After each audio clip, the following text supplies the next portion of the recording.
Hello and welcome. Senate pledges to appropriate more funds for the military as part of efforts to address the security challenges facing the country. The President launches policies for indigenous content promotion and SIM card registration, says initiative will help check insecurity in the country. Nigeria Hydrological Services Agency predicts flooding in 121 local government areas across 27 states and the Federal Capital Territory. And at least 25 people, including a police officer, killed in a shootout in Rio, Brazil. Plus we'll have business, sports, news from Abuja and news from our studios in London. On business news tonight, Central Bank announces indefinite extension of Naira for dollar diaspora remittance initiative to boost foreign exchange liquidity.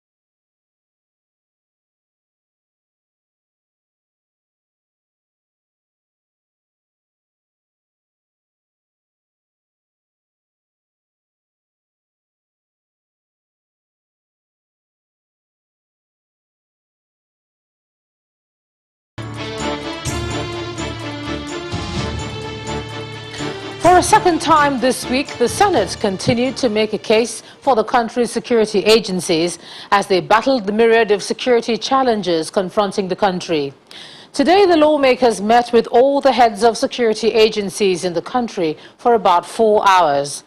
At the end of the meeting, a decision is reached, and that is for the executive to come forward with a supplementary budget for the armed forces.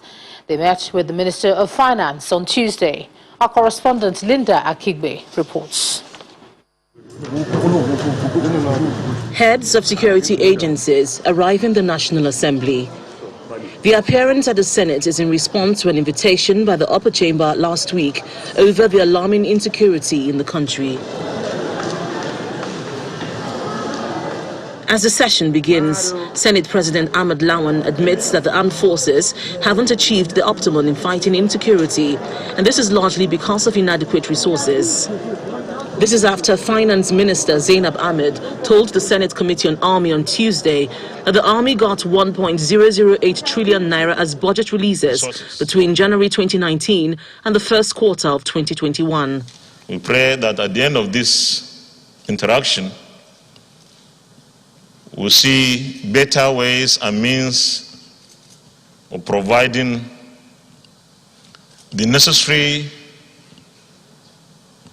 provision for resources to enable our armed forces continue with this national case of fighting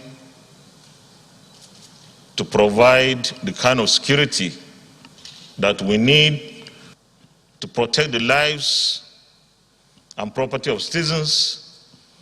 The meeting goes into a closed-door session which lasts for nearly 4 hours. Gentlemen of the press. Briefing journalists after the meeting, the Senate spokesman says the National Assembly will be waiting to receive a supplementary budget to help in tackling insecurity.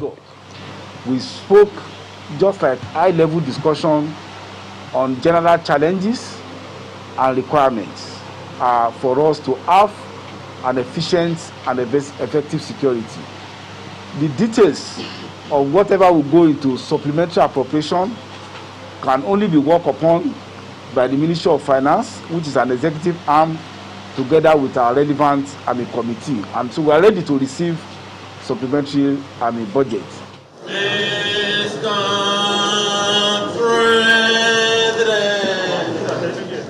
Meanwhile, the Senate has adjourned for the Salah holiday to resume on May 18th, 2021. Linda Akibi, Channels Television News. When the national identity number registration process started and then its linkage to mobile phone SIM cards, little did anyone know that it could be a possible way of solving problems of the country's security challenges. This benefit, among others, are what the President has been explaining at the launch of the National Policy for the Promotion of Indigenous Content in the Telecom Sector.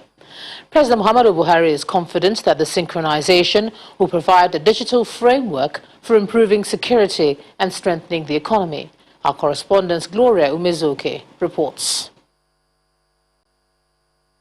President Muhammadu Buhari continues his efforts to make the nation a key player in the global digital economy.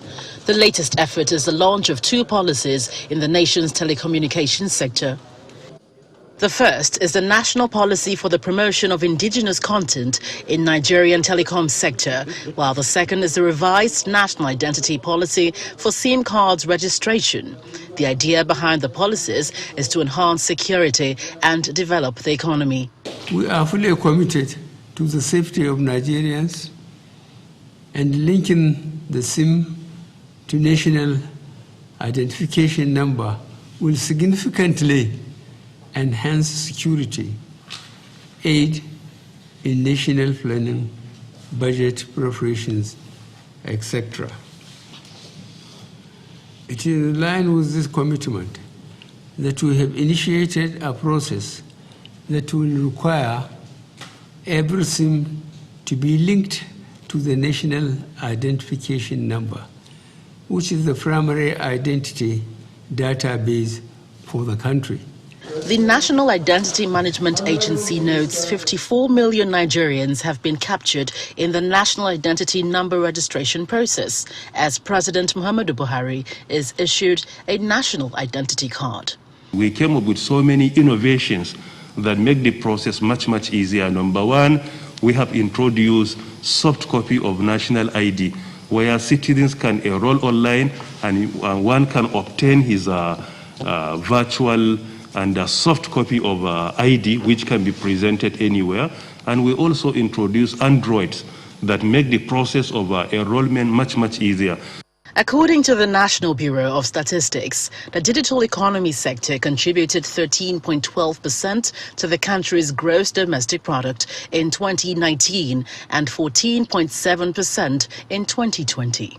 From the presidential villa, Gloria Umezuke, Channels Television News.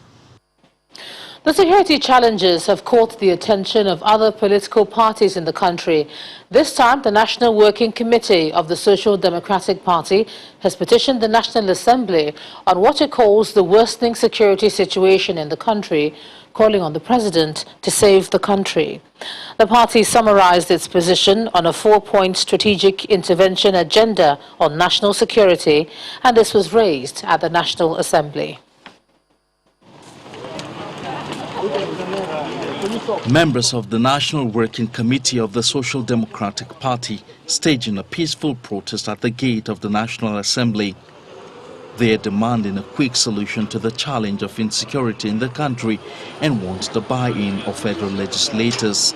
The message of SDP at this junction, therefore, is that Nigeria must return to basics and no longer follow the same decadent and despotic approaches that has been used to. It is imperative for Nigeria to revert to people-centered core principles of social justice to contain insecurity crisis, curtail political oppressions, and stem the tide of agitations to avoid disintegration. Our issues are simple. Mr. President, people are not going to bed sleeping peacefully in their mind. People are being murdered in the villages every day. At hand to address the protesters is the Chief Security Officer of the National Assembly, who acknowledges receipt of their letter. This is an acknowledgement of the 2 letters. Mr. Secretary, may I hand it over to you? Ladies and gentlemen. But while this is going on, some supporters of President Muhammadu Buhari are holding a press conference to address what they call politicization of the security issues in the country. We have in our possession some classified information that with details of some of the plans put in place by members of the opposition to further politicize the security situation in this country so as to score cheap political goals. This administration has shown over and over again that it listens to us every time we talk to them. There have been far-reaching reforms in our military, which has been effective in fighting terrorism and banditry. When we cried to Mr. President to change the service chiefs, he listened and changed them. For the opposition parties, the issue of insecurity in Nigeria needs the impetus of President Muhammadu Buhari. But for his supporters, his administration has been on top of the matter. And while the debate continues, the citizens only hope for a lasting solution in tackling insecurity in the country once and for all. Empress Simon, Channels Television News. And in spite of efforts to stem the tide of attacks by gunmen across the country, they struck again today in Anambra State, where they killed 2 policemen in Obosi town. The gunmen also set ablaze a section of the police station and 2 police operational vehicles. Police authorities in the state have ordered an immediate investigation into the incident, with a directive to the investigative team to identify the perpetrators and bring them to justice. Only recently, the Acting Inspector General of Police reorganized the leadership structure of the police in the South-South and South-East states, following unprovoked attacks on police officers and burning down of police stations. The joy of the parents of the released students of the Federal College of Forestry and Mechanization, Kaduna State, has known no bounds since the news of their release broke. The elated parents converged on the college premises today, eager to finally reunite with their children. But that was not to be, as health authorities say some of them are critically ill and require post-trauma examinations.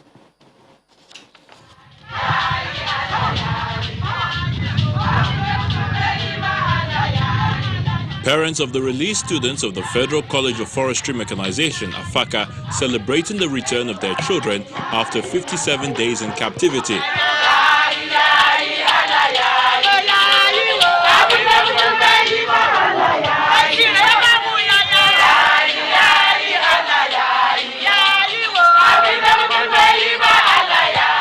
But today is not the day to reunite with them, as they are currently undergoing thorough medical examination and post-trauma counseling.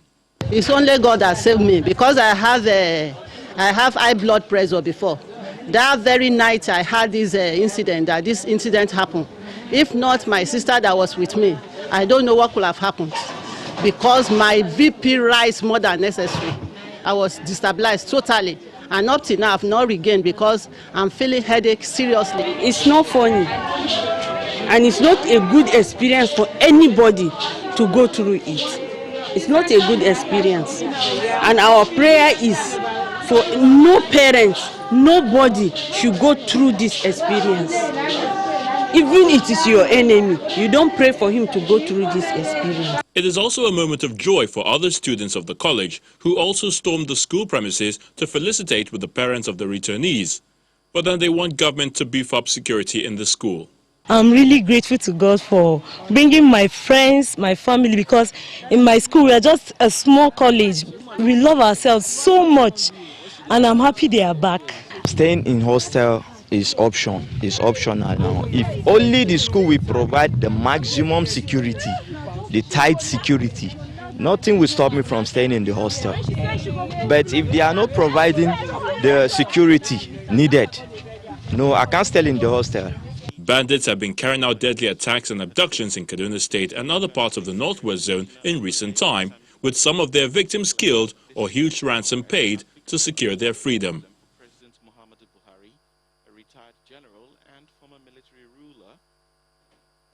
Over in the southeast, the Abia State government is suspecting that an unspecified number of students of the state university may have been abducted along the Okigwe-Uturu Road and has therefore launched an investigation into the incident. A statement from the state government explains that 2 of the students managed to escape from the hoodlums, while others are still being held at an unknown location. It adds that they are collaborating with the Imo State government and relevant agencies to secure the release. In part 2, after the break, House of Representatives set to investigate 2 billion naira Safe School initiative, plus PDP continues internal fence mending as Governor Tambuwal leads some of his colleagues to resolve the party's crisis in Cross River State. That's all coming up in a moment. Please join us again.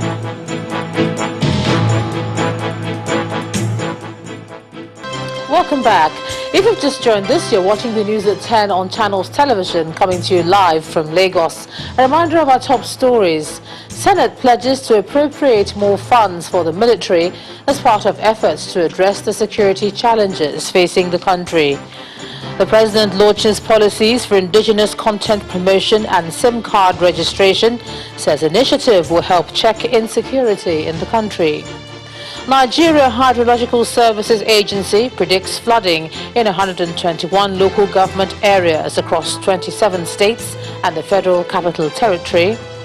And at least 25 people, including a police officer, killed in a shootout in Rio, Brazil.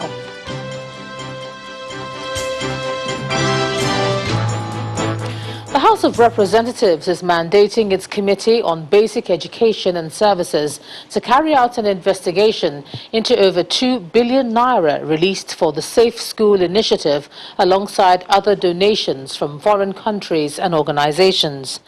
The lawmakers are concerned that although an initial $20 million was donated for the takeoff of the initiative in 2014, as at 2018, a total of 41 billion naira has been realized as donations from countries and donor agencies. But not much is on the ground to indicate seriousness to fully implement the objectives of the initiative. The lawmaker who moved the motion raised concern that the latest development from the invasion of school premises to the kidnap of students and teachers for ransom could be contained and defeated through the full implementation of the Safe School initiative. Mr. Speaker, we are disturbed that the unfortunate increase in the security crisis in the country has even made this initiative more apt and important at this time. And in view of that, Mr. Speaker, the House resolves to urge the federal government to elaborate and collaborate with the state governments to restore, revive, and revalidate the Safe School initiative and deploy special security personnel to schools in Nigeria, as it were. Mandate the Committee on Basic Education and Services to carry out an investigation into the use of the 2 billion naira release for the Safe School initiative alongside other donations from foreign countries and organizations, and report back within 6 weeks for further legislative action. The Minister of State for Petroleum, Temipire Silva, says President Muhammadu Buhari was right to have initially revoked the oil license of a Chinese company, Adax Petroleum Co. Mr. Silva stated this when he appeared before the House of Representatives Committee on Petroleum Upstream, which questioned why the permits were initially revoked by the President and restored a few days ago. The minister said that Adax's asset had not been suboptimally managed from the beginning of the acquisition, explaining that the Attorney General of the Federation had written to the President informing him that the asset had not been properly managed in accordance with the law. Meanwhile, the committee is giving the Group Managing Director of the NNPC a 2-week ultimatum to appear and explain alleged irregularities in the corporation.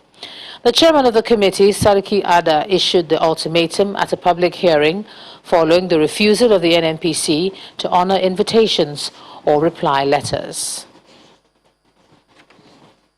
To politics now, and the Sokoto State Governor Aminu Tambuwal has led his Delta and Enugu State counterparts on a visit to Governor Ben Ayade of Cross River State.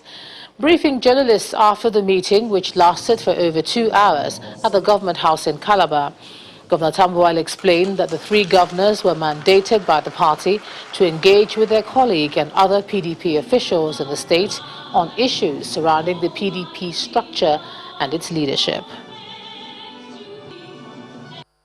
We have engaged with the stakeholders. The feelers we have is that by the grace of God, we shall soon resolve this issue. and the party will come back as one united family. A lot of concerns about how the congresses went about, and every one of them is interested in ensuring that we restore normalcy, we do the right thing and ensure that the family is brought back together and work together for the common interest of the people of Cross River State. So it's a report that we must take back to the Governors Forum and Working Committee, report back, or we report back as a team to our forum and to National Working Committee. But I can assure you that it was a very, very fruitful and useful and very productive engagement with the stakeholders in Cross River. 27 states and the Federal Capital Territory, Abuja, stand the risk of heavy flooding this year, and that's according to predictions from the Nigeria Hydrological Services Agency. The agency says 121 local government areas across the 27 states are expected to be affected by the flood.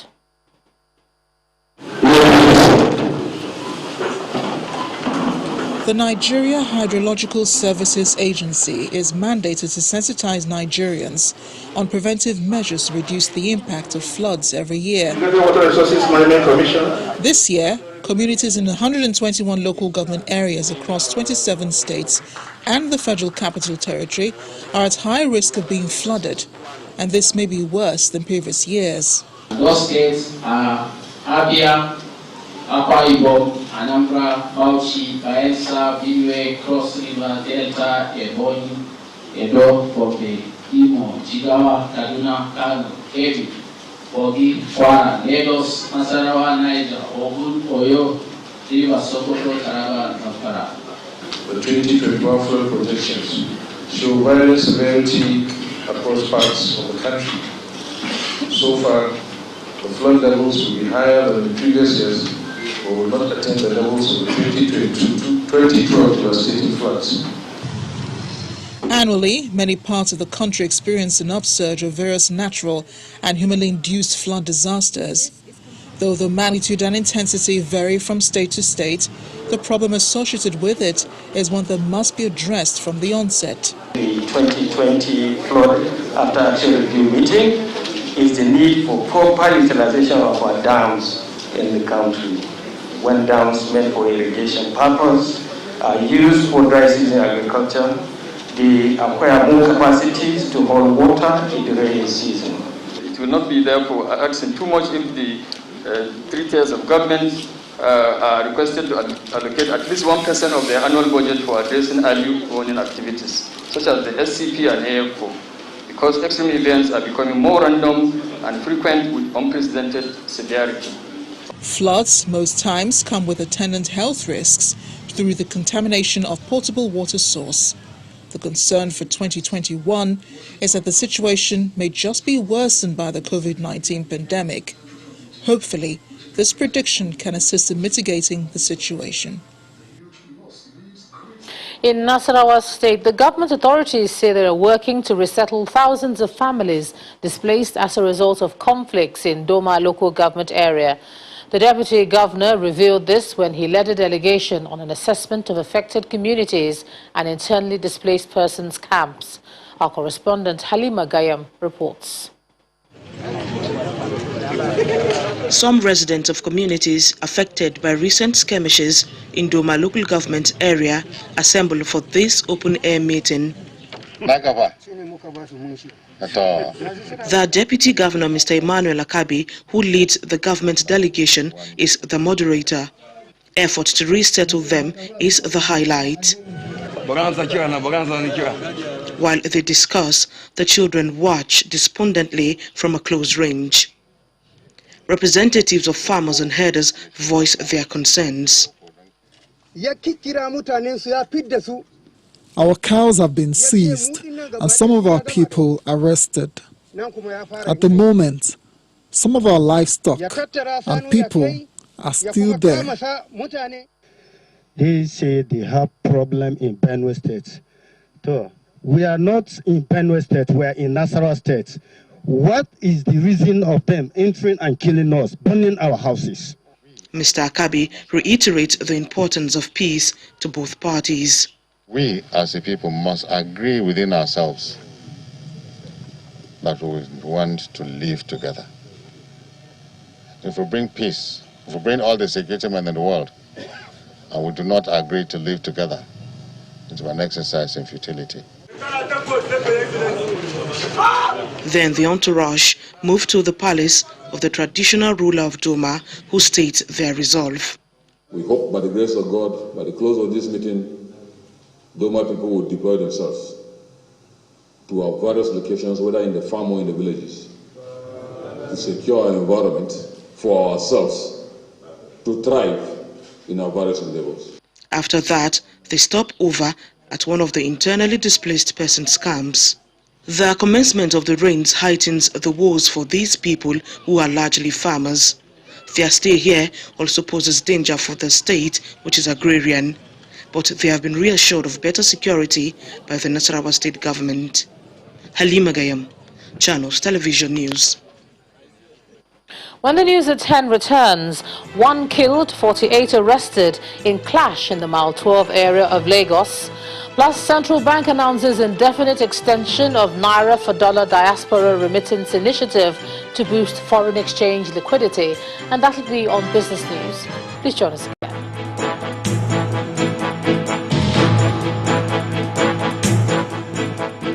Welcome back. At least one person has been reported killed and 48 suspects arrested by the police following a clash by hoodlums in the Mile 12 area of Lagos State. Eyewitnesses told Channels Television that the hoodlums brandished several weapons around Mile 12 earlier today before the situation was brought under control. The police command said in a statement that one Aliu Shuaibu stabbed another resident, Sadiq Oloyo, to death before the situation degenerated to a free-for-all. The hoodlums on reprisal went on rampage and caused commotion in the area. The Commissioner of Police has deployed more officers to the area to restore normalcy, with a directive that the hoodlums should be made to face the full wrath of the law to serve as a deterrent. Last Tuesday, the police ordered for the arrest of 13 leaders of warring groups in the area who are accused of stoking the crisis, rocking the community. Let's cross over to Abuja now, and here's Linda Akigbe. Linda. Hello, Ijoma. The talks between the federal government and members of the Judiciary Workers' Union JUSUN have ended with an agreement by both parties to resume dialogue next week. The leaders of the Workers' Union are to study a new document presented to them by the federal government with the various organs before decisions as to whether or not to suspend the strike is taken. But the content of the document was not disclosed. In his remarks, the Minister of Labour and Employment told the striking union leaders that the federal government has no problem with the issue of autonomy for the judiciary, which according to him is the main reason for the latest strike in the sector. On his part, the president of JUSUN says the meeting wouldn't have been necessary if the position of the law and constitution is adhered to, noting that the workers are not willing to negotiate the constitution, but to ensure compliance with the provisions of the constitution on financial autonomy. The Minister of Labour and Employment, Senator Chris Ngige, leads the conciliatory meeting with members of the judiciary and parliamentary workers who've been on strike for the past 4 weeks. An attempt to hold this meeting 2 weeks ago failed as the union staged a walkout. At the resumption of this meeting, the Minister of Labour expresses optimism that the issues will be resolved soon.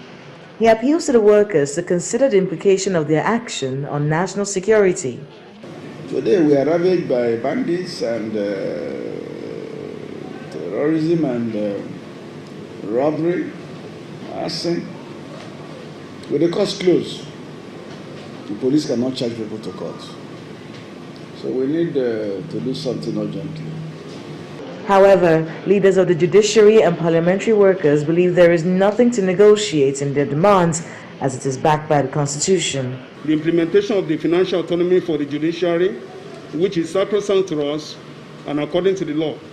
So we're only here for the implementation.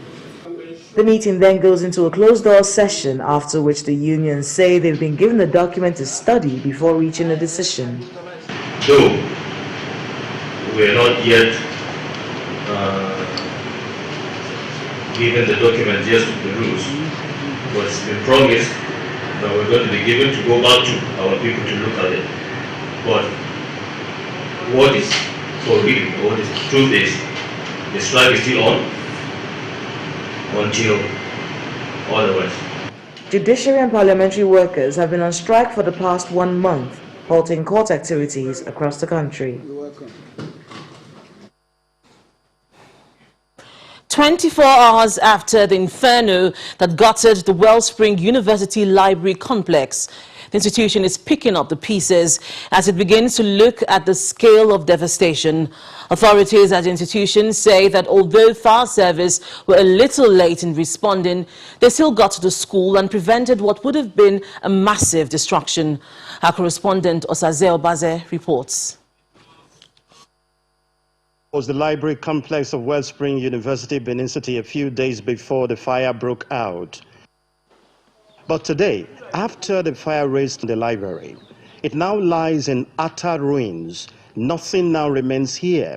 The scale of devastation is massive. The institution says it runs into hundreds of millions of naira. Putting everything together in a rough estimate, including the e-library, the main library itself, and the building itself. The building is completely gone, and the mass communication studio. We have lost not less than 450 to 500 million. Based on the scale of devastation, you wonder if timely and adequate efforts were made to stop the fire. The respondent came in around between 1:30 and 2 p.m. And to the glory of God, even though we are seeing what we are seeing now, that everything was raised down here, we commend them that they were able to contain the fire incident only on this building. It did not spread to other parts of the university. If they had come earlier than it did, it would have been contained in a more robust way than this. When contacted, the Edo State Fire Service declined to make comments. Osaze Obaze, Channels Television News. Unilever Nigeria PLC has held its 96th annual general meeting, assuring its shareholders of its commitment to good corporate governance and a drive to sustainability in the coming financial year. The leading consumer goods producer declared a turnover of 62 billion naira for the financial year ended December 2020. According to the company's financial report, there's a 2.4% year-on-year increase in revenue from 60.8 billion to 62 billion naira in the year under review. It's the 96th annual general meeting of Unilever Nigeria, and in line with the Corporate Affairs Commission's guidelines, the AGM is conducted through the use of proxies. Every stakeholder is represented in the room. I hereby declare it open. The chairman of the company's Royal Highness, the Obi of Onitsha, Nnemeka Achebe, opens the meeting. The meeting is being streamed live to enable shareholders, regulators, observers, and other stakeholders who are not able to join physically to follow the proceedings. There are questions and observations from the shareholders, especially as it concerns market share and profitability of the brand. I would like you to explain more the reason for the special resolution, Section 8, Subsection 1, on tea business separation. The company's managing director, who joined the meeting virtually, gives an overview of the company's financial standing and the plan going forward. With the concerted effort of everyone involved in Unilever Nigeria, we are now in a better space. The fundamentals of the business are in the proper place to ensure that, again, we gain competitively and we go for market share increase, new markets, and as well improved profitability. Voting starts now. Voting gets underway with the election of shareholders' representatives on the Audit Committee, consideration and ratification of board appointments, passing the resolutions authorizing the directors to separate the company's tea business, among other decisions. The board and management of Unilever Nigeria PLC is also assuring their stakeholders that the company's businesses will continue to be purpose-led and future-fit. Has been smooth sailing all these over 90 years, as we are right now in the pandemic, which has been very tough.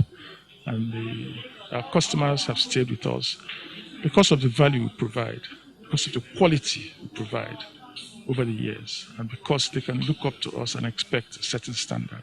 It's gratitude to them, and also appreciation of our shareholders for their support during these difficult times. Unilever Nigeria PLC, member of the Unilever Group, is one of the world's leading consumer goods companies with renewed strategies to drive profitability and sustainable growth through its quality range of products.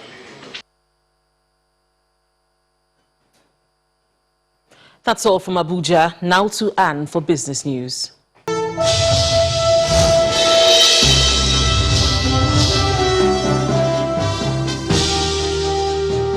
Thank you, Linda. Hello and welcome to Business News. Let's begin tonight with the central bank's announcement of an extension of the deadline for its Naira $4 initiative for diaspora remittance indefinitely. Now, this scheme, which rewards recipients with 5 Naira for every $1 received through licensed international money transfer operators and commercial banks, kicked off on March the 8th and was scheduled to end on May the 8th, 2021. According to the CBN, the extension is to deepen the FX market, provide more liquidity and create more transparency in the administration of diaspora remittances into Nigeria. Just last year, the CBN approved the receipt of diaspora remittances for beneficiaries in foreign currency through the designated bank of their choice. President Muhammadu Buhari has approved the suspension of the managing director of the Nigerian Ports Authority, Ms. Hadiza Bala Usman. According to the statement by the Senior Special Assistant on Media and Publicity to the President, Mr. Garba Shehu, the MPA's Director of Finance, Mr. Mohammed Koko, has been approved as replacement for Mrs. Usman. The statement also adds the approval of the President follows a recommendation by the Minister of Transportation, Mr. Rotimi Amechi, for an administrative panel of inquiry to be set up and investigate the management of the NPA. The panel will be headed by the Director of Maritime Services of the Ministry, while the Deputy Director of Legal of the same Ministry will serve as Secretary. The Managing Director of the Nigeria Deposit Insurance Corporation, Mr. Bello Hassan, is asking the Chartered Institute of Bankers to strengthen its efforts towards ensuring full compliance of ethics and professionalism in a bid to maintain the safety and soundness of the country's banking system. According to that statement by the corporation, the banking sector has witnessed improved risk management practices, but stresses that professionals need to do more to improve its learning and development. It also adds that the NDIC and the CIBN will collaborate in ensuring that the banking system in Nigeria remains safe through effective protection of depositors.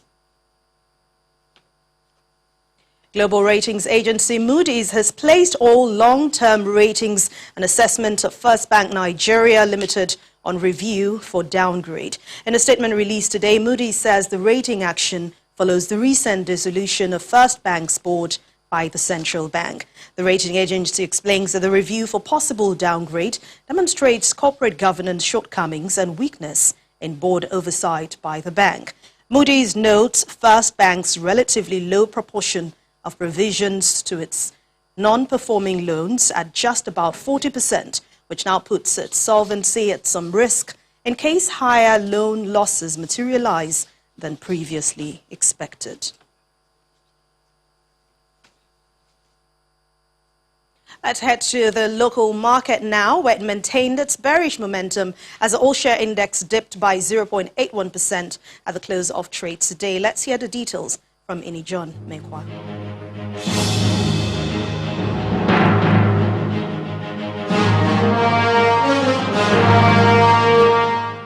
Hello and welcome to the Stock Market Report.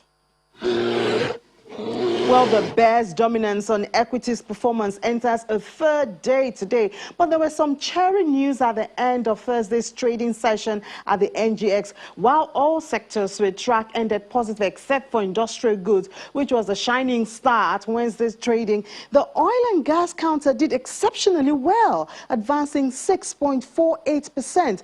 Giant, Seplat and Connor adding 10% each to their share prices, and this reflected in the latest list of top gainers as the shares of corn oil closed at 18 naira 70 kobo and Seplat closed at 604 naira 40 kobo per share. Now, on the flip side, the losers list had BOC Gases, Livestock and Square, while the top traded equities were Access Bank, NEM Insurance and FBN Holdings. Now, after today's trade, the market lost 167 billion naira in overall value, which is 0.81%, leaving the equity cap at 20.47 trillion naira. That's the stock market report. I'm Ini John Mekwa.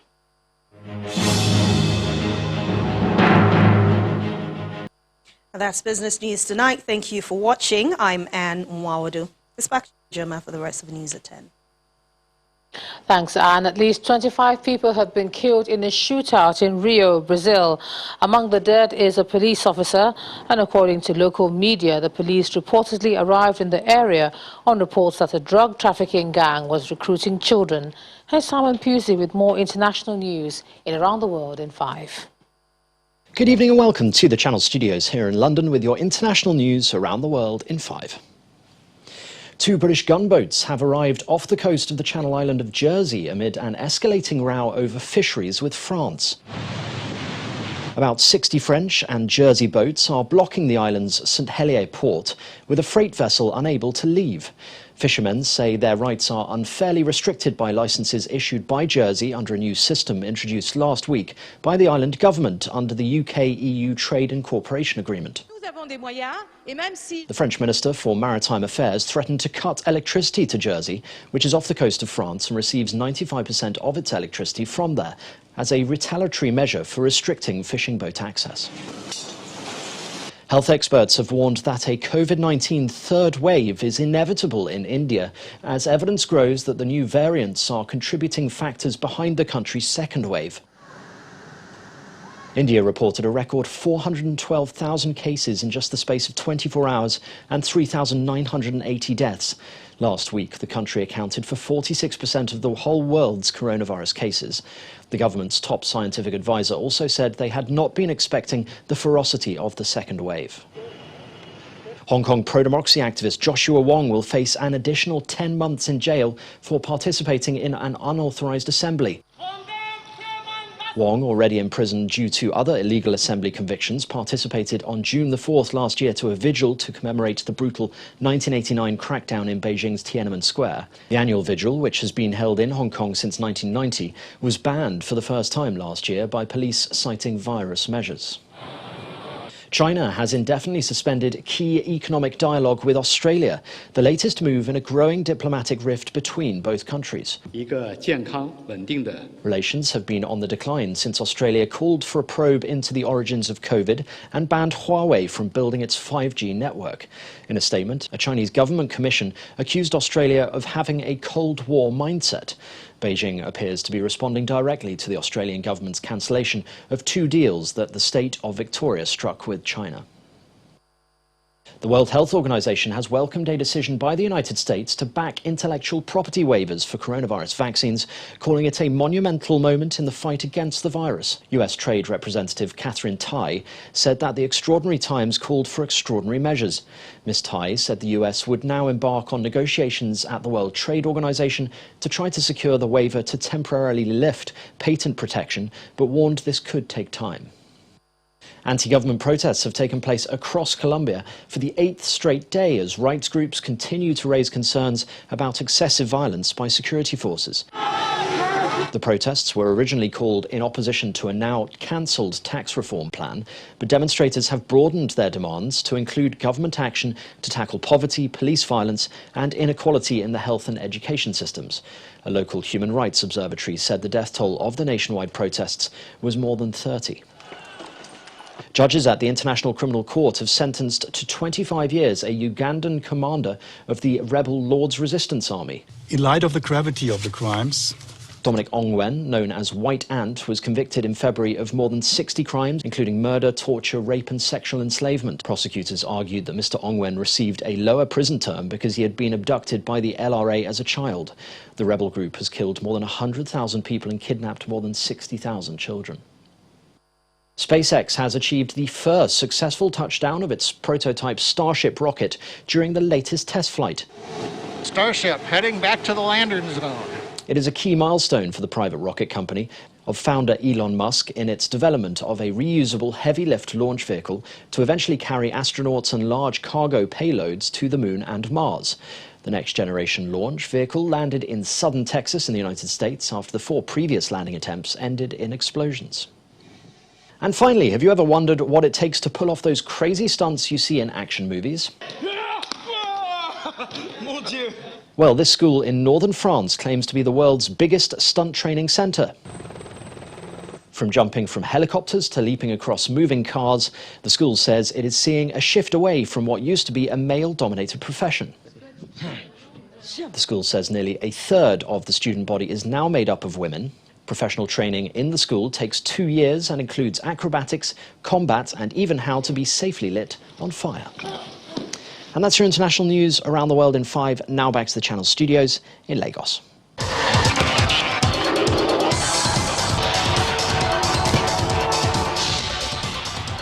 Many thanks, Simon. In the UEFA Europa League, Manchester United and Villarreal will face off in the final after completing their last 4 wins over Roma and Arsenal. Man United went through 8-5 on aggregate despite a 3-2 defeat in Rome, while Villarreal held on to their 2-1 first leg lead to get past the Gunners at the Emirates Stadium. UEFA has confirmed that about 9,500 fans will be allowed to attend the Europa League final in the Polish city of Gdansk after getting the green light from local authorities. UEFA says Polish officials have agreed that 25% of the 40,000 seats in the Gdansk stadium will be filled for the match on May the 26th. The Confederation of African Football CAF has confirmed that the 2022 World Cup qualifiers for Africa scheduled for the month of June have been postponed until September owing to the COVID-19 infections. CAF says after consultation with FIFA, the qualifiers will now take place in the existing windows of September, October and November this year and March 2022. And the Super Falcons of Nigeria will feature in a 4-nation summer series along with world champions the USA, Jamaica and Portugal in Texas in June. The 4-nation summer series, which is billed to hold from June the 10th to the 16th, is part of the preparations for the qualifiers for next year's Africa Women Nations Cup.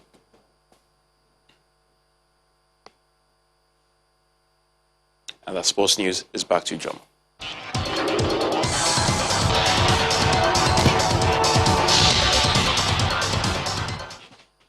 Thanks, Ayotunde. And the main news again.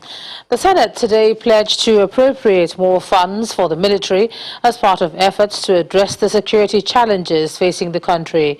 The Senate made the decision after a closed-door session with heads of security agencies. That's the news at 10 tonight. Thank you so much for staying with us. I'm Ijoma Unyato. Good night.